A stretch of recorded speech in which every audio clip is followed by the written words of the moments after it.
La pluie martelait les pavés de Montmartre comme un verdict divin. Et Lucien sentit son cœur se briser avant même que les mots ne sortent de la bouche de sa mère. C'est pour ton bien. Mon fils, avait-elle murmuré au téléphone. Sa voix tremblante comme une feuille d'automne. Mais il savait déjà que c'était un mensonge, un de plus dans la litanie de déception qui avait miné leur famille depuis qu'il avait avoué son amour pour Théo. 3 ans plus tôt. Dans l'ombre de la basilique du Sacré-Cœur. Lucien serra les poings. Imaginant le fantôme de son grand-père. Cet homme bourru aux yeux perçants qu'il avait toujours regardé avec une tendresse secrète. Et se demanda si la mort pouvait enfin révéler ce que la vie avait si cruellement caché. Lucien courut sous l'averse. Ses baskets glissant sur les marches humides. Le froid s'infiltrant dans ses os comme le poison d'une trahison qu'il n'avait pas vu venir. À 25 ans. Il avait cru que l'amour pouvait tout guérir, l'amour pour Théo. Ce géant doux aux boucles brunes qu'il avait sauvé d'une adolescence étouffée dans le placard familial. Mais ce soir-là, alors que les sirènes hurlaient au loin dans la nuit parisienne, Lucien comprit que l'héritage de son grand-père n'était pas seulement de l'argent, c'était une arme. Une clé. Un cri muet contre l'hypocrisie qui rongeait les siens. Il trébucha, tomba à genoux. Et pour la première fois depuis des mois, laissa les sanglots le submerger. Priant pour que la vérité, cette fois, ne le détruise pas complètement. Théo l'attendait dans leur petit appartement du Marais. Une tasse de thé fumante à la main. Son sourire effaçant instantanément l'orage extérieur. Qu'est-ce qui se passe? Mon amour, demanda-t-il d'une voix grave. Enveloppante comme une étreinte. Lucien, dégoulinant sur le parquet usé, se jeta dans ses bras. Les mots se bousculant comme une confession volée. Son grand-père était mort 2 semaines plus tôt, emporté par une crise cardiaque dans sa maison de Provence. Et l'enterrement avait été un théâtre d'ombre, sa mère. Élise. Élégante dans son tailleur noir. Chuchotant à son père. Marc. Un regard complice qui masquait leur avidité. L'héritage est pour la famille, avait dit Marc. Mais Lucien n'avait rien reçu, pas un centime. Pas une lettre. Seulement des excuses larmoyantes, tes parents ont besoin de ça pour la retraite. Pour la maison. Tu comprends. N'est-ce pas? Théo caressa ses cheveux mouillés. Son cœur battant contre celui de Lucien. Et murmura, on va se battre. Ensemble. C'était leur mantra. Forgé dans les nuits où Lucien pleurait la haine de ses parents pour leur union. Une haine qui s'était cristallisée quand, à 22 ans, il avait ramené Théo à la maison pour Noël. C'est une phase, avait craché Marc. Tandis qu'Élise détournait les yeux, feignant l'indifférence. Pourtant, le grand-père Henri, avec son accent provençal roulant comme un vin généreux, avait serré la main de Théo et dit, prends soin de mon petit-fils. Il mérite mieux que ce monde étroit. Ces mots, gravés dans la mémoire de Lucien, étaient le seul phare dans la tempête. Les jours suivants s'étirèrent en un brouillard de colère et de doute.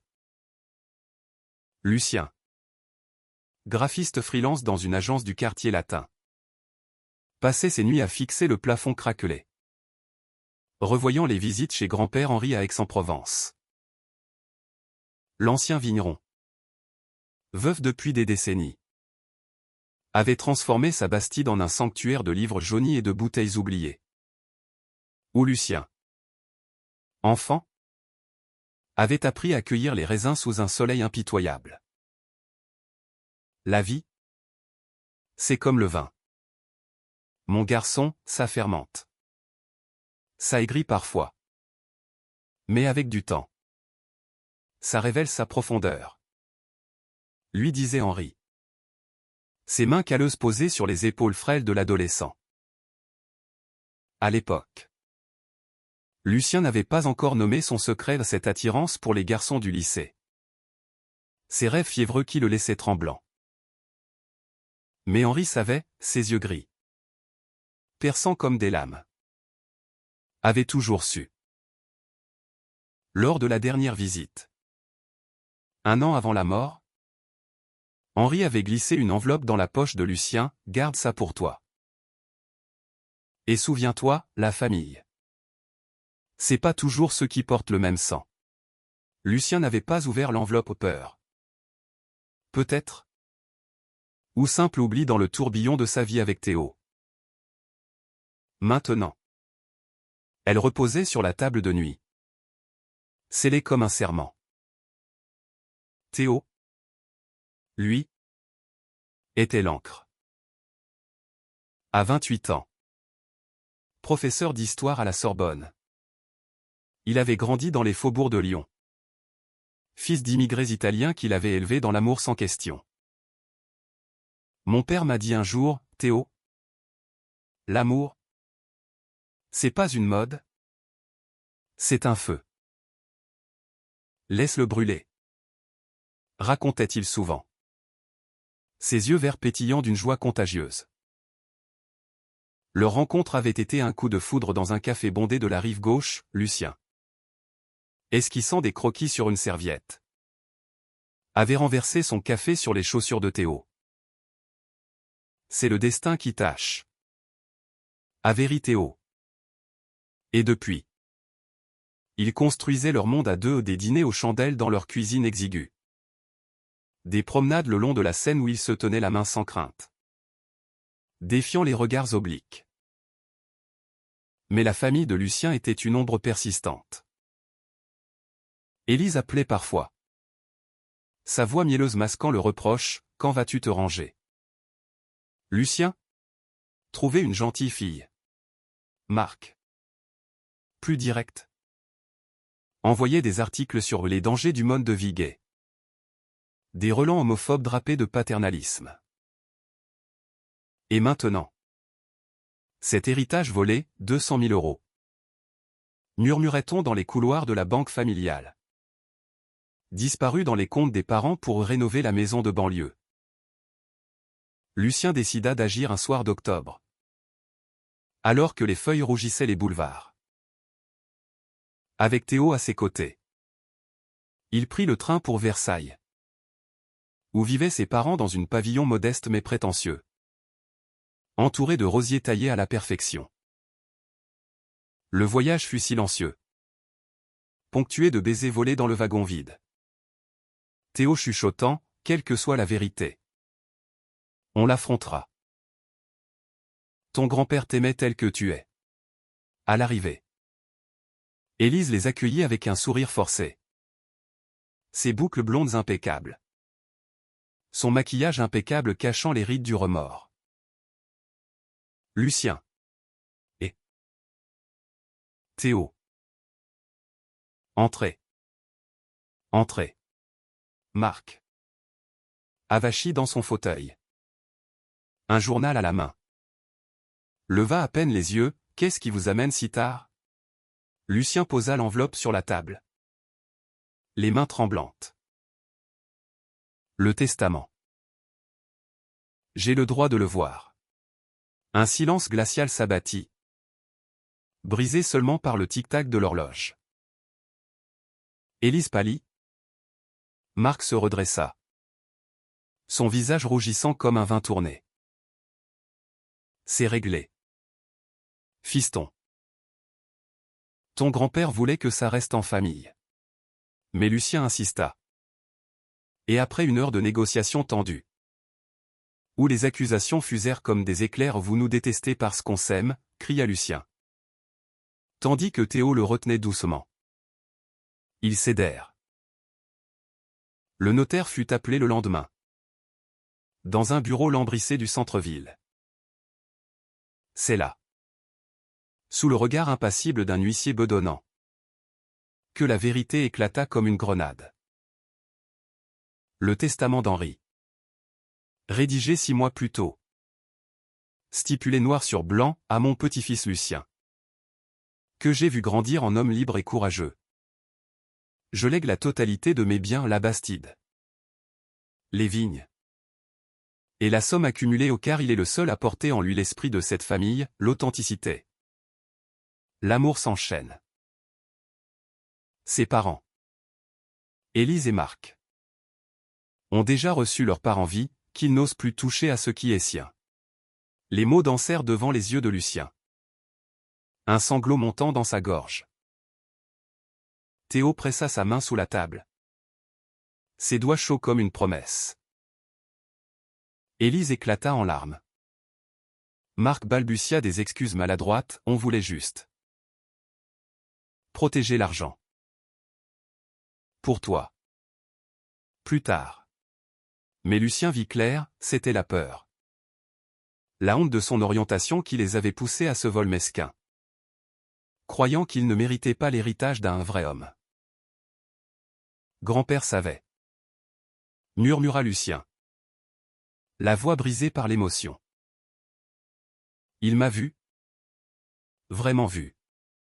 Les semaines suivantes furent un tourbillon de guérison et de renaissance. Lucien et Théo s'installèrent dans la Bastide provençale. Les vignes s'étendant comme un tapis doré sous le Mistral. Là, au milieu des champs de lavande, ils apprirent à cultiver non seulement le raisin, mais leur amour au des matins paresseux où Théo lisait des vers de Rimbaud à voix haute. Des soirées où Lucien peignait des nus de son amant sous la lune. La famille? Un pont fragile. Élise vint une fois. Les yeux baissés. Murmurant, pardonne-moi. Mon fils. J'avais peur de te perdre. Marc suivit. Raide comme un piquet. Mais un « je suis fier de toi » échappa à ses lèvres. Un aveu arraché à la fierté. Lucien pardonna. Non par faiblesse, mais par force. L'héritage d'Henri n'était pas que matériel, c'était la leçon que l'amour vrai transcende le sang. Que la vérité, une fois révélée, libère les chaînes. Pourtant, le drame n'était pas fini. Un soir d'hiver, alors que la neige rare saupoudrait les toits d'Aix, un appel anonyme brisa l'idylle, ton père a falsifié des documents. L'héritage est contesté. C'était un cousin jaloux. Aigri par l'exclusion. La bataille juridique s'engagea. Un vortex de plaidoirie et de nuit blanche. Où Lucien douta de tout ou de sa valeur. De leur avenir. Théo, inébranlable, fouilla les archives familiales. Déterrant des lettres d'Henri, des missives à un amour perdu. Un homme rencontré dans les tranchées de la guerre d'Algérie. Un secret que le vieil homme avait porté seul. Ton grand-père était comme nous. Révéla Théo. Les yeux humides. Il voulait que tu saches, l'amour interdit forge les âmes les plus fortes. Ces mots devinrent leur bouclier. Au tribunal de Marseille. Sous les plafonds voûtés. Lucien témoigna. Sa voix ferme pour la première fois, cet héritage n'est pas de l'argent. C'est la reconnaissance d'un amour que ma famille a nié. Les juges, touchés, tranchèrent en sa faveur. Rendant justice non seulement à Henri, mais à tous les silences enfouis. Avec la victoire vint la paix.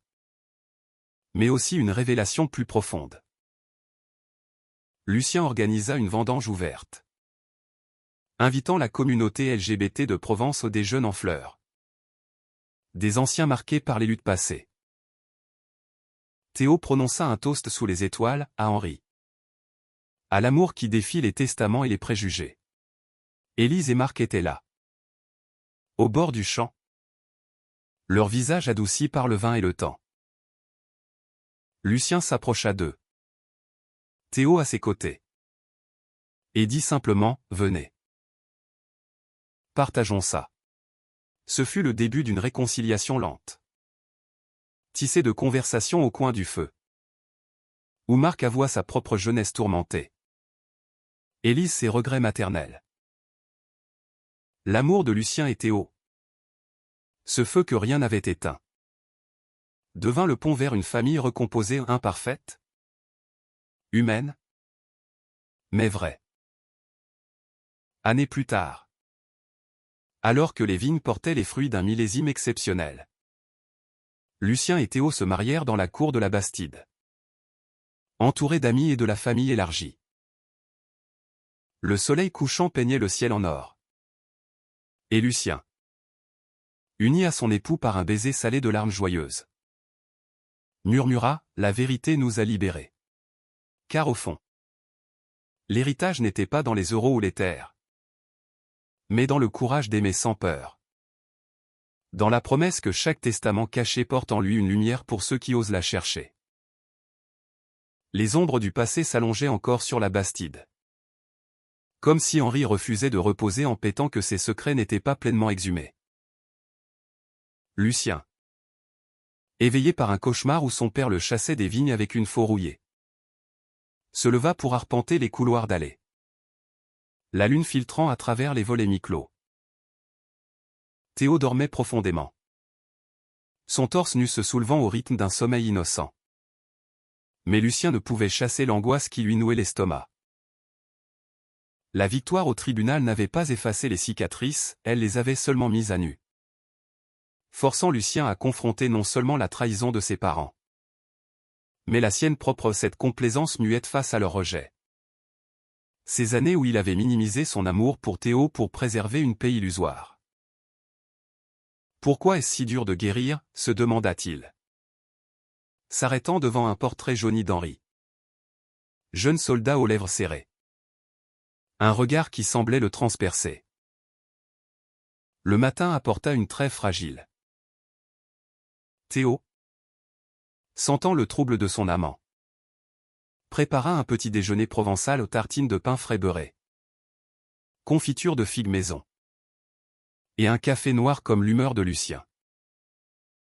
Parle-moi, insista-t-il doucement. Ses doigts entrelacés à ceux de Lucien sur la table en chêne massif. Les mots jaillirent alors. Un torrent, les doutes sur leur couple.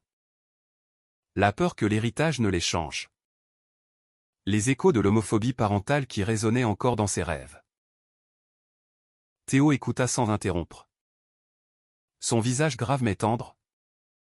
Puis répondit, l'amour. Lucien. C'est pas un jardin sans mauvaises herbes. C'est cultiver ensemble.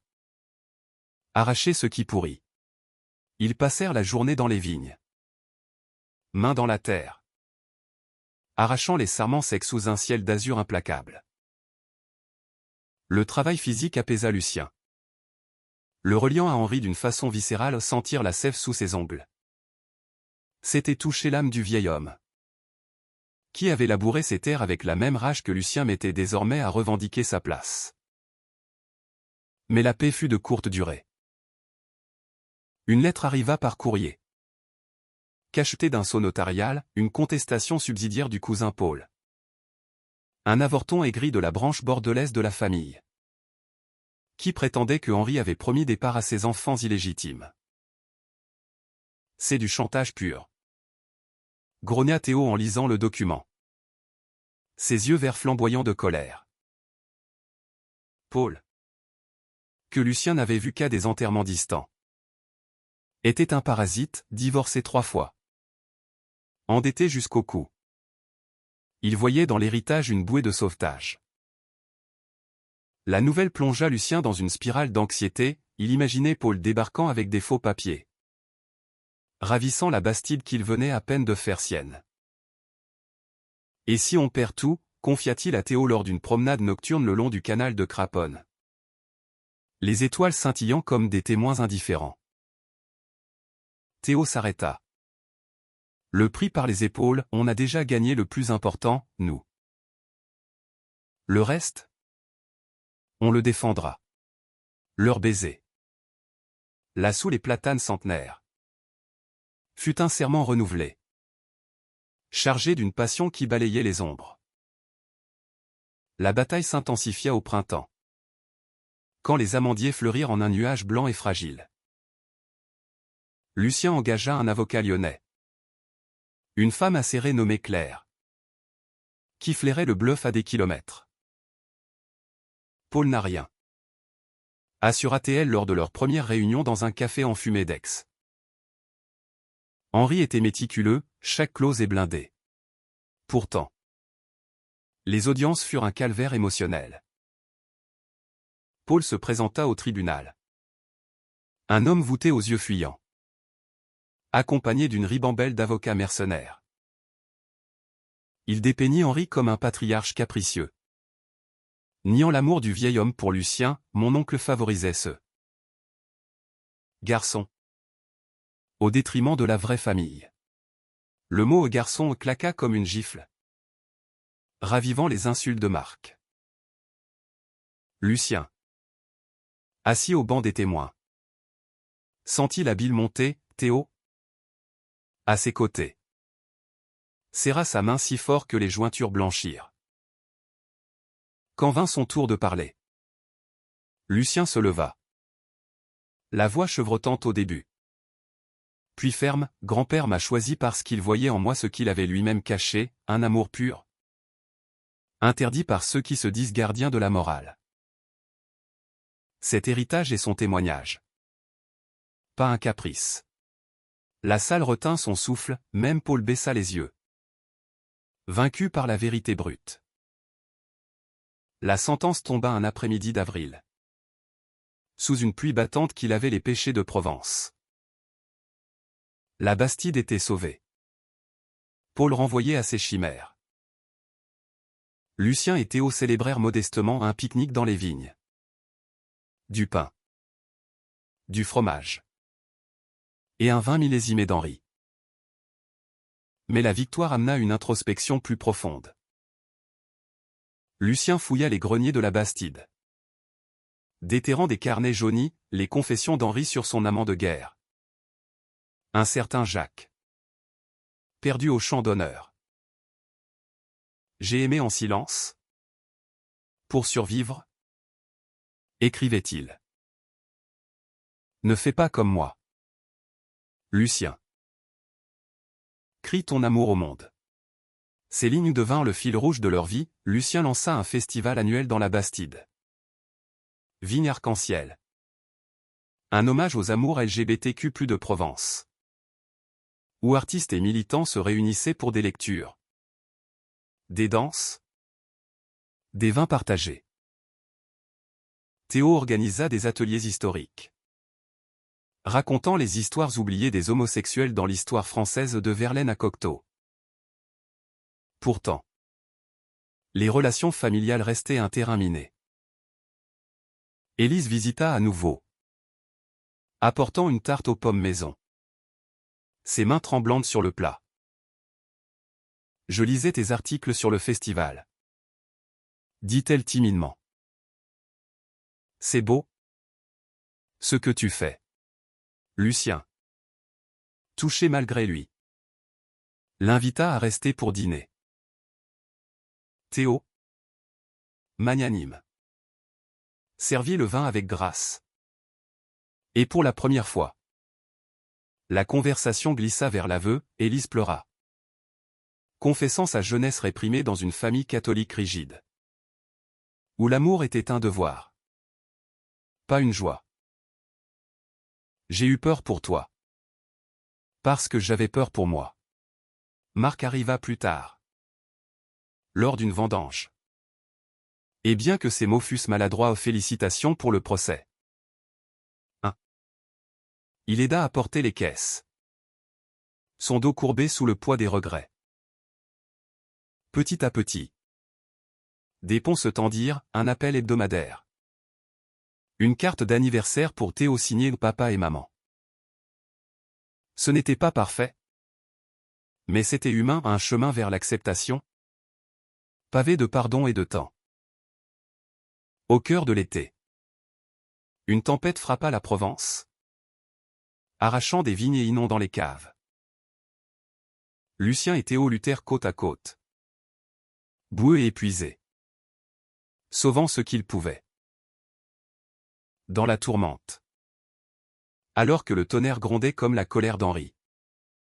Lucien comprit, l'amour. Comme ces terres. Survivaient aux assauts. Ils émergèrent plus forts. Leurs corps enlacés sous la pluie cessante. Riant de leur folie. À nous. Porta Théo en toast. Plus tard. Autour d'un feu de camp avec des amis du festival. Et Lucien. Le cœur gonflé. Sut que la vérité du testament n'était que le début où le vrai héritage était cette vie qu'il bâtissait. Un chapitre après l'autre. Dans la lumière impitoyable du sud. L'automne enveloppa la Bastide d'un manteau ocre et rouge. Les feuilles des chênes centenaires craquant sous les pas de Lucien comme des souvenirs qui se brisent. À 26 ans maintenant. Il se surprenait à contempler le miroir de la salle de bain. Cherchant les traces de l'homme qu'il devenait ou des rides fines au coin des yeux. Fruit des rires avec Théo. Mais aussi des larmes versées en silence. Le festival Vigne Arc-en-Ciel avait connu son premier succès retentissant, 200 âmes rassemblées. Des témoignages poignants d'amour caché. Des danses folles jusqu'à l'aube. Pourtant, au milieu de la liesse, Lucien avait senti un vide, l'absence de ses parents. Qui avait décliné l'invitation sous prétexte de fatigue. Donne-leur du temps. Avait conseillé Théo. Mais le doute rongeait Lucien comme un mildiou sur les grappes. Une nuit de novembre, alors que le Mistral hurlait aux fenêtres. Un appel nocturne les tira du lit. C'était Élise. La voix hachée par les sanglots, ton père. Il a fait une crise. Viens. S'il te plaît. Le cœur de Lucien se serra, malgré tout. Marc était son père. Ce géant bourru qu'il avait appris à faire du vélo dans les rues de Versailles. Avant que l'homophobie ne creuse un fossé infranchissable. Théo insista pour les accompagner, c'est notre famille. Maintenant. Le TGV les emporta vers Paris sous un ciel plombé. Lucien agrippant la main de Théo comme un talisman. À l'hôpital de la Pitié-Salpêtrière. L'air sentait le désinfectant et le regret. Marc gisait pâle dans un lit. Un tuyau au nez. Élise veillant à son chevet. Les traits tirés par l'épuisement. Il a marmonné ton nom. Murmura-t-elle en les voyant. Lucien s'approcha. La gorge nouée. Et prit la main froide de son père. Papa. Marc ouvrit les yeux. Voilé par la morphine, fiston. Je suis désolé. Pour l'argent? Pour tout. J'avais peur. Peur de ne pas être un bon père. Les mots? Si longtemps tu. Libérèrent un flot, Marc confessa ses propres luttes. Un frère aîné moqueur qu'il avait surnommé le faible pour sa sensibilité. Une génération où les hommes ne pleuraient pas. N'aimaient pas comme ça. Mais toi. Avec Théo. Vous êtes fort. Plus que moi. Cette confession fut un pivot. Les jours suivants. Lucien veilla à l'hôpital.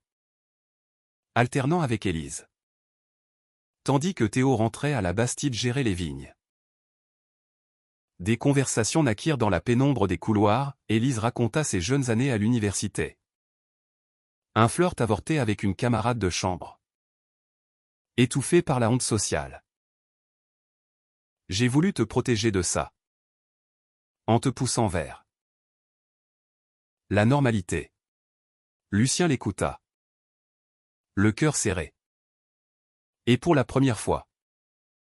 Ils pleurèrent ensemble au nom de douleur. Mais de libération.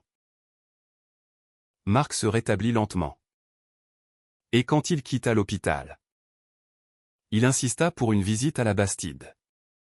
« Je veux voir ce que tu as bâti, » dit-il. Sa voix encore faible mais déterminée. L'arrivée fut maladroite, Marc trébucha sur le seuil. Élise s'affaira en cuisine. Mais Théo, avec sa chaleur italienne héritée, brisa la glace par un plat de pasta fumante. Autour de la table, sous les poutres apparentes, les mots coulèrent comme le rosé frais. Marc posa des questions sur le festival. Élise complimenta les peintures de Lucien inspirées de leur amour. « C'est beau, ce que vous avez. » admit-elle. Les yeux sur Théo et Lucien. Main dans la main. Pourtant, la guérison n'effaça pas les fissures. Un soir, lors d'une promenade dans les vignes, Marc confia à Lucien un secret plus sombre: « J'ai pris l'argent parce que je me sentais coupable. Après ton coming out, j'ai dépensé une fortune en thérapie ridicule. Pour te guérir. C'était ma façon de me punir. » Lucien s'arrêta net. La colère flamboyant: « Tu m'as volé. Papa. Pas juste l'héritage, mais ma confiance. » Les cris attirèrent Théo, qui intervint avec calme: « Laissez-le guérir à son rythme. » Cette nuit-là, Lucien et Théo firent l'amour avec une urgence nouvelle. Leur corps se mêlant dans la chambre aux murs de pierre, effaçant la douleur par le plaisir. Des murmures de « je t'aime » contre la peau moite. Au matin, Lucien écrivit une lettre à Marc, pas de pardon immédiat, mais une invitation à reconstruire, brique par brique. Le festival de l'année suivante fut un triomphe. Élise et Marc vinrent, assis au premier rang lors du témoignage de Lucien sur Henri. Quand il parla de l'amour caché de son grand-père, Marc hocha la tête, les larmes aux yeux, à un écho personnel. Après, autour des feux de joie, Marc serra Théo dans ses bras. Un geste raide mais sincère: « Prends soin de lui. Et merci de m'avoir attendu. » Élise dansa même, timidement, avec une jeune femme du festival, riant pour la première fois depuis des lustres. Lucien, observant la scène, sentit une chaleur l'envahir. L'héritage d'Henri se déployait. Non en euros, mais en cœurs ouverts, en chaînes brisées. Mais la vie, cruelle dans sa beauté, réservait encore des épreuves. Théo reçut une offre prestigieuse, un poste à la Sorbonne pour un semestre, impliquant un éloignement. « C'est une chance, » dit-il. Mais ses yeux trahissaient l'hésitation. Lucien, terrifié par la solitude, explosa: « Et nous? Après tout ça? Tu pars ?» La dispute fut violente. Des mots acérés comme des sarments, ravivant les peurs d'abandon. Théo partit pour Paris le cœur lourd, laissant Lucien seul avec les vignes et ses démons. Les nuits furent longues, hantées par le fantôme de ruptures passées. Mais Lucien, inspiré par les carnets d'Henri, écrivit des nouvelles sur des amours provençaux, publiées dans un magazine LGBTQ+ de Marseille. Ces mots devinrent son salut. Un dialogue avec Théo par lettre et appel, où la distance forgea leur lien plutôt que de le rompre. Quand Théo revint, allé par les cafés parisiens, ils se retrouvèrent dans les champs, un baiser sous la pluie d'automne scellant leur pardon. « Jamais sans toi, » jura Théo. Et Lucien, plus fort, répondit: « Ensemble. Toujours. » La Bastide, témoin de leur joie et chagrin, semblait approuver Ces murs murmurant les échos d'Henri, l'amour vrai est un testament vivant. Réécrit chaque jour. L'hiver s'installa en Provence comme un vieil amant jaloux, enveloppant la Bastide d'un froid mordant qui s'infiltrait par les fissures des murs. Lucien, blotti dans un pull trop grand de Théo, allumait le feu dans l'âtre avec une détermination nouvelle. Chaque bûche craquant comme une promesse de chaleur. À 27 ans, il avait pris les rênes des vignes avec une ferveur presque sacrée. Consultant des œnologues d'Avignon pour un nouveau cuvée baptisé Vérité révélée à un vin corsé, aux notes de cerises noires et de mystère. En hommage à Henri. Théo, de retour de son semestre parisien, avait apporté des livres jaunis sur l'histoire gay en France. Et ensemble, ils passaient les soirées à les dévorer, riant des anecdotes coquines, pleurant sur les tragédies oubliées. On écrit notre propre histoire, disait Théo, sa tête sur l'épaule de Lucien. Et ces mots étaient un baume sur les blessures encore vives. Les parents de Lucien, eux, naviguaient dans des eaux troubles. Après l'incident cardiaque de Marc, ils avaient vendu la maison de Versailles pour un appartement modeste à Aix. Un pas vers la proximité et peut-être la rédemption. Élise s'inscrivit à un groupe de soutien pour parents d'enfants LGBTQ+. Ses retours hebdomadaires remplis d'anecdotes gauches mais sincères, aujourd'hui. On a parlé de coming out. J'ai pleuré. Mais pour de bon. Marc. Plus réticent. Aidé aux vendanges occasionnelles. Ses mains maladroites sur les sécateurs trahissant son inexpérience. Mais son silence était maintenant complice. Ponctué de grognements approbateurs. Un dimanche. Il surprit tout le monde en proposant une partie de pétanque dans la cour, comme au bon vieux temps. Fiston. Lucien accepta. Et sous le soleil pâle. Entre deux tirs. Marc lâcha, je suis allé voir un psy. Pour mes conneries passées. C'était peu. Mais c'était immense, un pas vers la vulnérabilité. Ce terrain miné que les hommes de sa génération évitaient comme la peste. Pourtant. Une ombre plana quand Paul, le cousin déchu, refit surface. Non plus en avocat, mais en lettres pathétiques, j'ai tout perdu. Laisse-moi venir travailler aux vignes. Pour racheter mes fautes. Lucien hésita. Le pardon étant une lame à double tranchant. Théo conseilla la prudence, Henri a choisi la générosité. Mais pas la folie. Ils l'invitèrent pour un essai. Et Paul arriva. Défait. Les épaules voûtées sous un manteau élimé.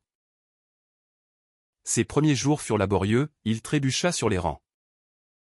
Maudit le Mistral. Mais petit à petit, une étincelle s'alluma. Lors d'une pause, il confia à Lucien, ton grand-père m'a sauvé une fois. Quand j'étais gamin.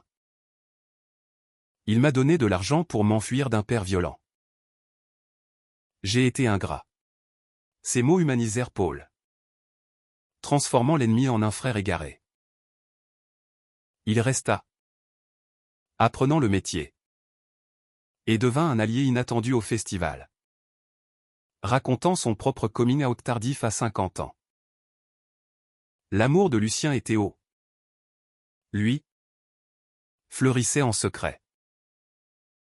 Ils redécorèrent la chambre d'Henri, y installant un lit king size et des rideaux de lin léger, transformant le sanctuaire du veuf en nid d'amant.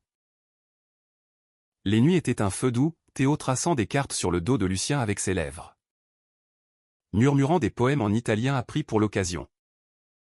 Lucien répondant par des caresses lentes, explorant chaque courbe comme un territoire conquis. Tu es ma Provence, soufflait Théo. Et Lucien riait, le cœur débordant. Mais la passion avait ses tempêtes, une dispute éclata sur l'expansion des vignes. Théo voulait inviter des investisseurs parisiens. Lucien craignait la commercialisation. Tu vends notre âme, accusa Théil. Théo partit dormir dans le salon. Et Lucien, seul, pleura jusqu'à l'aube, réalisant que la peur de perdre Théo était plus grande que n'importe quel vignoble. Au matin, il s'excusa avec un petit déjeuner au lit. Et ils firent la paix dans les draps froissés. Plus unis que jamais. Le printemps apporta une joie inattendue, Élise annonça sa participation au festival comme bénévole, organisant un atelier sur les mères et l'acceptation. Marc, poussé par elle, s'inscrivit à un groupe d'hommes alliés LGBTQ+. Lors de l'événement, la Bastide bruissa de vie, tente colorée, musique folk, et un vin d'honneur où Marc porta un toast maladroit, à mon fils et à Théo. Vous m'avez appris à voir clair. Les applaudissements fusèrent. Et Lucien, ému aux larmes, serra son père dans ses bras, un geste simple, mais chargé d'années perdues. Paul, lui, présenta une sculpture faite de sarments tordus, symbolisant l'amour noué mais indestructible. Le festival attira la presse locale. Un article dans la Provence titrant « La renaissance arc-en-ciel d'une famille provençale ». Et soudain, les commandes de vin affluèrent, transformant la Bastide en succès modeste. Mais le destin, ce farceur, réservait un twist. Lors d'une fouille dans les archives pour le prochain cuvée, Lucien trouva une clause oubliée dans le testament d'Henri, une donation conditionnelle à une association LGBTQ+ de Marseille. Si Lucien choisissait de vivre son amour publiquement. Ils nous connaissaient si bien, rit Théo. Et ils décidèrent d'honorer cela en partenariat avec l'ASSO, finançant des refuges pour jeunes queers. Cette générosité attira une jeune fugueuse nommée Léa. 19 ans.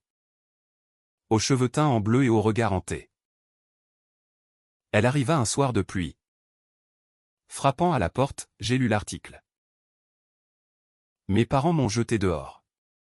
Lucien et Théo l'accueillirent, lui offrant une chambre et un job aux vignes. Voir Léa s'épanouir apprenant à vendanger. Tombant amoureuse d'une visiteuse du festival fut comme un miroir de leur propre chemin. Un cycle de guérison. L'été culmina en une fête privée, anniversaire de Lucien. Avec famille et amis rassemblés. Théo, à genoux sous les guirlandes lumineuses, sortit une bague simple en or ciselé, « Épouse-moi. Mon vigneron. » Lucien, stupéfait, répondit oui d'un baiser vorace. Tandis que Marc et Élise applaudissaient. Paul servait le champagne. Ce fut une nuit de rire et de danse, où l'amour triompha des ombres passées, prouvant que les testaments, comme les cœurs, peuvent être réécrits par la vérité. L'été provençal s'étirait en jours languides. Le soleil cuisant les pierres de la Bastide jusqu'à ce qu'elles irradient une chaleur presque palpable. Lucien, désormais fiancé, portait la bague de Théo comme un talisman. Son éclat discret capturant la lumière lors des tastings avec les acheteurs. À 27 ans et demi, il se sentait ancré. Les vignes ne étant plus seulement un legs, mais une extension de son âme, chaque CEP racontant une histoire de résilience. Comme la leur. Théo, rayonnant dans son rôle d'historien itinérant, préparait des conférences sur les amours interdits de Provence, tissant les fils d'Henri dans un récit plus large. Leur vie était un équilibre précaire, amour passionné les nuits, travail acharné les jours, ponctué de moments volés à un pique-nique impromptu sous un olivier, où Théo nourrissait Lucien de raisins juteux, leur rire se mêlant au chant des cigales. La venue de Léa avait apporté une fraîcheur nouvelle à la maison. La jeune femme. Avec son piercing au nez et ses tatouages floraux. Devint vite une sœur pour Lucien, ils partageaient des cafés tardifs. Disséquant les coming out ratés. Les familles toxiques. Tes parents changent. C'est rare. Enviait elle. Et Lucien hochait la tête, reconnaissant sa chance fragile. Élise et Marc. Installés à Aix. Venaient désormais tous les dimanches. Apportant des gâteaux et des nouvelles du monde extérieur. Marc avait pris goût au vin. Commandant des caisses pour ses collègues retraités. Et Élise tricotait des écharpes arc-en-ciel pour le festival. Un hobby thérapeutique. Je me sens utile.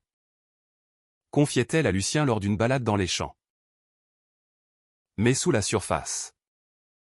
Des tensions couvaient, Marc rechignait encore à des discussions profondes sur l'homophobie internalisée. Changeant de sujet quand Théo évoquait les lois anti-LGBT des années 80. C'était une autre époque. Marmonna-il. Et Lucien. Patient mais ferme. Relançait, justement. Papa. Changeons-la ensemble. Paul. Le cousin repenti. S'était mué en pilier, il gérait les livraisons. Son sens pratique compensant son passé chaotique. Un soir, autour d'un apéro improvisé, il avoua une idylle naissante avec un boulanger d'Aix. Un homme divorcé aux mains farinées. À mon âge. On croit que c'est fini. Rit-il. Et le groupe leva son verre. Lucien sentant une boucle se fermer où l'héritage d'Henri guérissait même les brebis égarées. Pourtant. Une lettre de l'asso LGBTQ+ de Marseille secoua leur quiétude, une demande de partenariat plus ambitieux. Impliquant d'ouvrir la Bastide pour des retraites thérapeutiques. C'est énorme. S'enthousiasma Théo. Mais Lucien hésita, et notre intimité? On n'est pas un hôtel. La discussion vira à la dispute. Théo accusant Lucien de peur du changement. Lucien reprochant à Théo de vouloir sauver le monde au détriment de nous. Ils dormirent dos à dos. Le silence pesant comme le sirocco. Le lendemain. Un appel de Claire. L'avocate. Apporta une diversion, des papiers oubliés d'Henri. Incluant une donation à une fondation pour artistes queer. Utilisez-la. Conseilla TL. Inspiré. Lucien lança un programme de résidences artistiques à la Bastide. Invitant peintres et écrivains LGBTQ+. Le premier arrivant fut un poète berlinois nommé Elias. Aux yeux hantés et à la voix rauque. Qui captura leur histoire en vers cru, dans les vignes où le sang fermente. L'amour pousse comme une racine rebelle. Ces mots touchèrent Lucien profondément. Le poussant à une introspection, lors d'une session avec Léa. Qui suivait une thérapie. Il admit, j'ai peur de ne pas être assez pour Théo. L'héritage m'a donné tout. Mais si je le perds? Léa. Sage au-delà de ses ans. Répondit, l'amour n'est pas un legs. C'est un choix quotidien. La réconciliation avec Théo vint lors d'une nuit étoilée. Après une dégustation publique. Ils marchèrent jusqu'au vieux moulin. Là où Henri avait proposé à Jacques. Selon les carnets. Pardonne-moi. Murmura Lucien. Et Théo. Le prenant dans ses bras. Répondit, on grandit ensemble. C'est ça. L'amour. Leur étreinte. Sous les étoiles filantes. Fut un renouvellement en corps et âme entrelacés. Effaçant les doutes dans un rythme primal. Les retraites furent lancées. La Bastide vibrant de voix nouvelles, Elias peignit un mural arc-en-ciel sur un mur extérieur. Léa organisa des ateliers de yoga queer. Élise s'impliqua, cuisinant pour les résidents.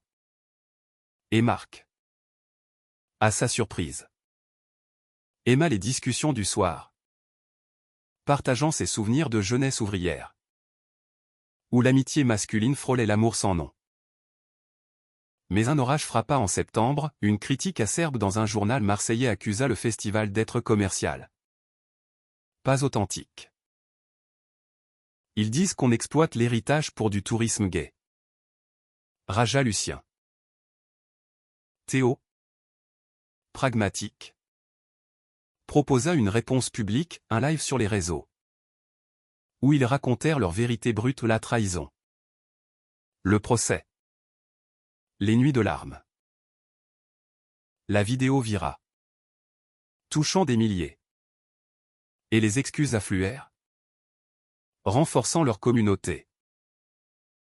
Paul, quant à lui, officialisa son couple, invitant le boulanger à un dîner familial où Marc, éméché, lança à l'amour, quel qu'il soit. Rires et embrassades suivirent. Un tableau idyllique. L'automne apporta la préparation du mariage, un événement intime dans les vignes, avec 50 guests triés sur le volet. Lucien choisit un costume ivoire. Théo un bleu nuit. Et les vœux, écrits à 4 mains, furent un poème vivant, dans les tourments du testament et des cœurs. Nous avons trouvé notre éternité. La cérémonie, sous un arche de raisin, fut parfaite et Élise en larmes joyeuses. Marc serrant Théo comme un fils. Léa officiant comme maître de cérémonie. La nuit de noces, dans la suite rénovée, fut un feu d'artifice sensuel. Leur corps célébrant l'union scellée. Pourtant, au milieu de la félicité, un appel anonyme troubla Lucien, attention à Paul. Il cache quelque chose. Paranoïa ou intuition? La suite révélerait que la vérité, une fois de plus, testerait leur lien indéfectible. Le mariage avait laissé un sillage de joie dans la Bastide. Les guirlandes fanées encore accrochées comme des souvenirs tendres.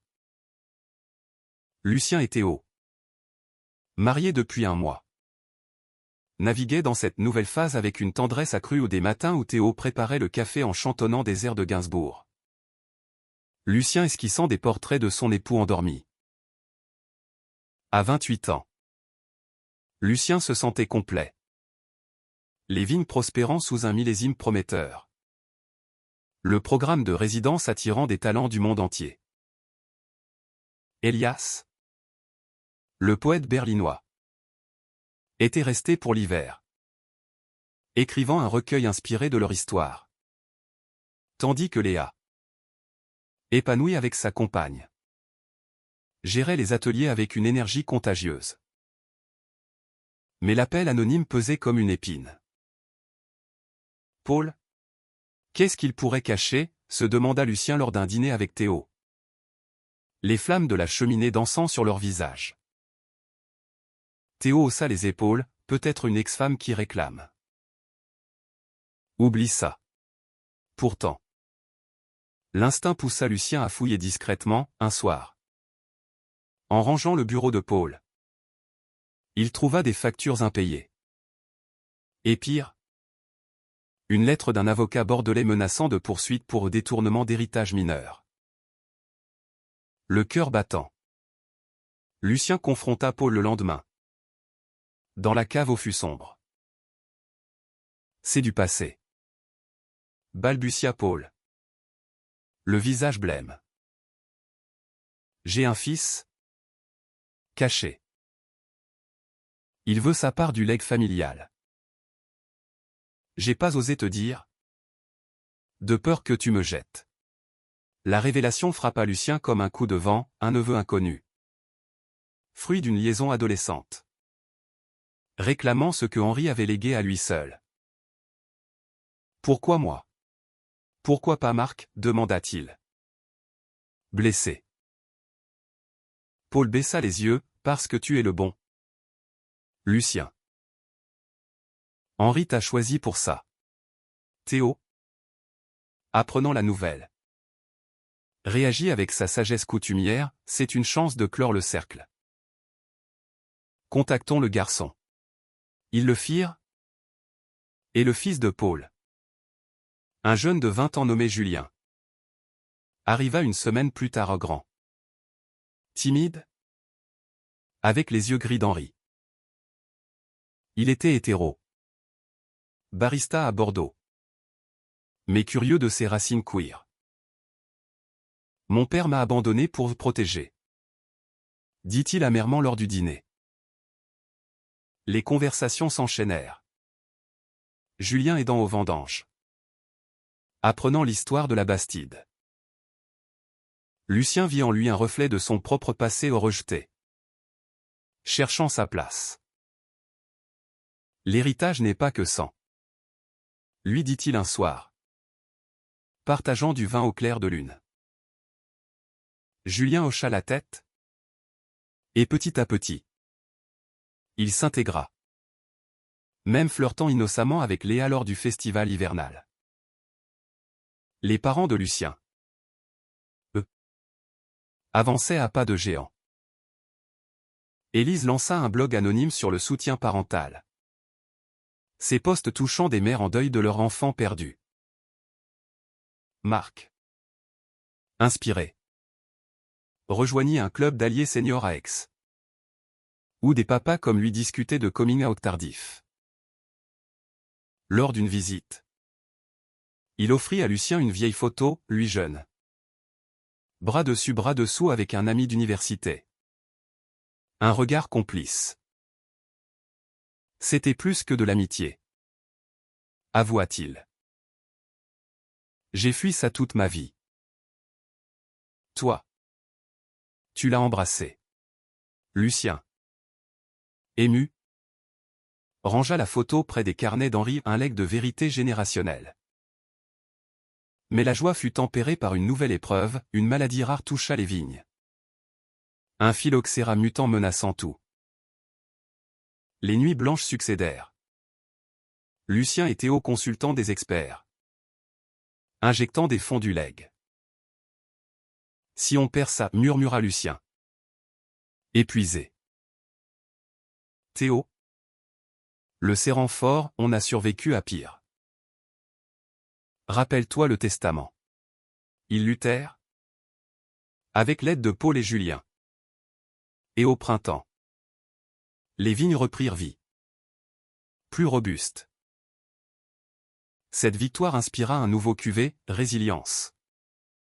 Un vin robuste aux arômes de terre et d'espoir. Le festival d'été fut magistral, Julien présenta une expo photo sur famille reconstituée. Élise anima son atelier bondé. Marc porta toast avec Théo. Lucien et Théo dansèrent au centre. Leur corps synchrone. Symbole d'un amour victorieux. Mais en coulisses. Elias confia à Lucien une lettre, pour ton livre.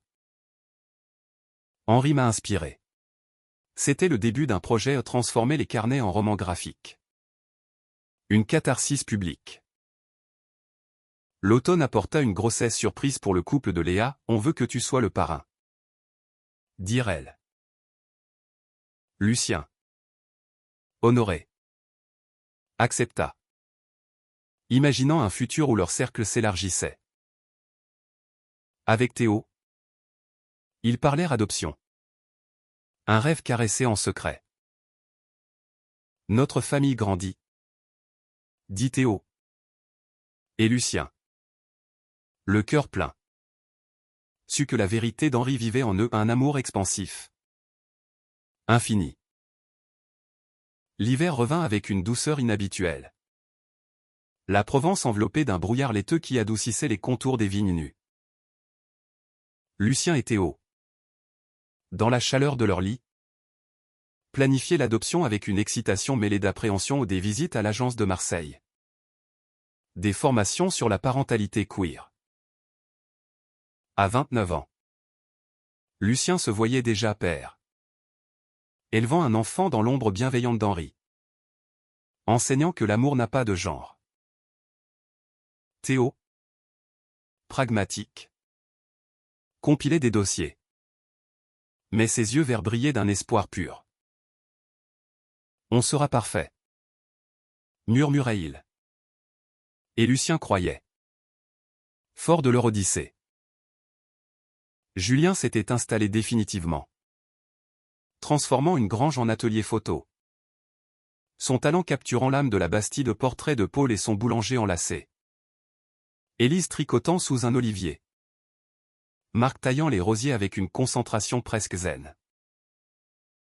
Tu m'as sauvé. Confia Julien à Lucien lors d'une session shooting. Sans toi, j'aurais haï mon père pour toujours. Paul. Vieilli mais serein. Hochait la tête, l'héritage. C'est ça ou pas l'argent? Les liens. Léa. Enceinte et rayonnante. Préparait son congé maternité. Son couple un modèle pour les résidents artistes. Élise et Marc fleurissaient dans leur rôle de grands-parents en devenir. Élise cousait des bodys arc-en-ciel. Marc lisait des livres sur l'éducation inclusive. Un virage à 180 degrés de l'homme qui avait autrefois volé l'héritage. Lors d'un Noël provençal, la Bastide déborda, dinde farcie. Bûche scintillante. Et des chants autour du piano où Théo improvisait des Noëls gais. Marc. Éméché. Raconta une anecdote d'Henri, il m'a giflé une fois.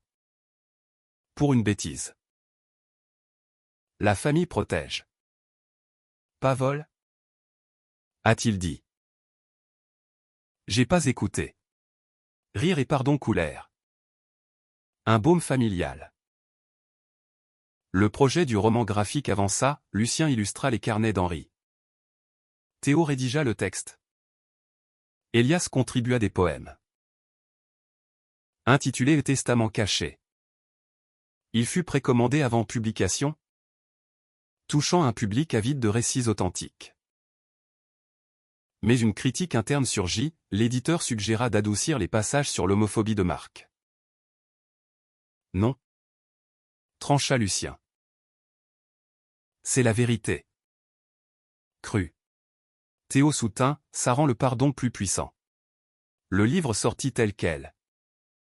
Un succès critique. Invitant Lucien à des lectures à Paris. Où il rencontra des figures du milieu activiste, auteurs, même un ministre des droits. Votre histoire inspire. Dirent-ils. Et Lucien, humble, répondit, c'est celle d'Henri. Pourtant. Une crise éclata au printemps, l'agence d'adoption hésita. Citant un passé familial compliqué et l'écho du vol d'héritage. Il nous juge, explosa Théo. Lucien. Dévasté. Douta, sont-ils prêts pour nous? Les nuits furent sombres. Dispute et silence. Jusqu'à une retraite guidée par Léa, méditation dans les vignes. Où Lucien visualisa Henri, l'amour conquiert les bureaucraties. Renforcés. Ils plaidèrent leur cause. Fournissant lettres de soutien et Élise écrivant sur sa transformation. Marc sur son alliance. L'agence céda. Et un petit garçon de 5 ans.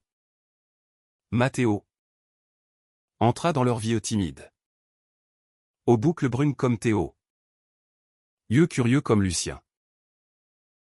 Mathéo transforma tout, ses rires dans la cuisine. Ses questions sur les deux papas.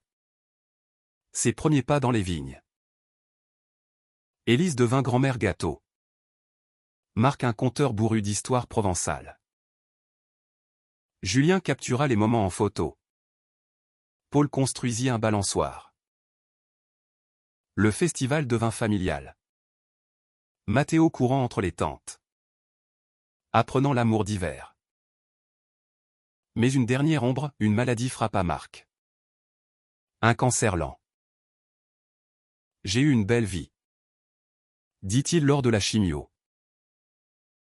Lucien veilla. Tenant sa main, tu as été mon héros. À la fin. Marc s'éteignit paisiblement. Entouré. Laissant un mot, à Lucien et Théo, l'héritage est vôtre. Aimez fort. Élise. Brisée mais forte. S'installa à la Bastide. Aidant avec Mathéo. Les saisons tournèrent. La Bastide un phare éternel sous le soleil provençal. Lucien. À 35 ans. Regardez Mathéo grandir un garçon vif. Peignant avec lui. Apprenant l'œnologie avec Théo. Entouré d'une famille mosaïque, Élise contant des histoires. Paul et son partenaire cuisinant. Julien exposant mondialement. Léa et sa femme élevant leur fille aux côtés. Le livre Testament caché devint un classique. Traduit. Inspirant film et théâtre. Lucien et Théo. Cheveux grisonnants. S'embrassaient encore avec feu. Leur amour un vin affiné au profond. Nuancé. Élise. Veuve mais épanouie. Lança une fondation au nom de Marc pour parents repentis. Il aurait voulu ça. Disait-elle. Mathéo. Adolescent curieux. Découvrit les carnets d'Henri, papy. C'est comme nous? Lucien sourit, oui. L'amour transcende tout. Un soir d'été. Lors du festival. Lucien leva un verre, à Henri. À la vérité qui libère. Théo. À ses côtés. Ajouta, à nous. Éternel. La foule acclama. Les vignes murmurant approbation. L'héritage n'était pas fini, il vivait. Dans chaque cœur guéri. Chaque amour osé.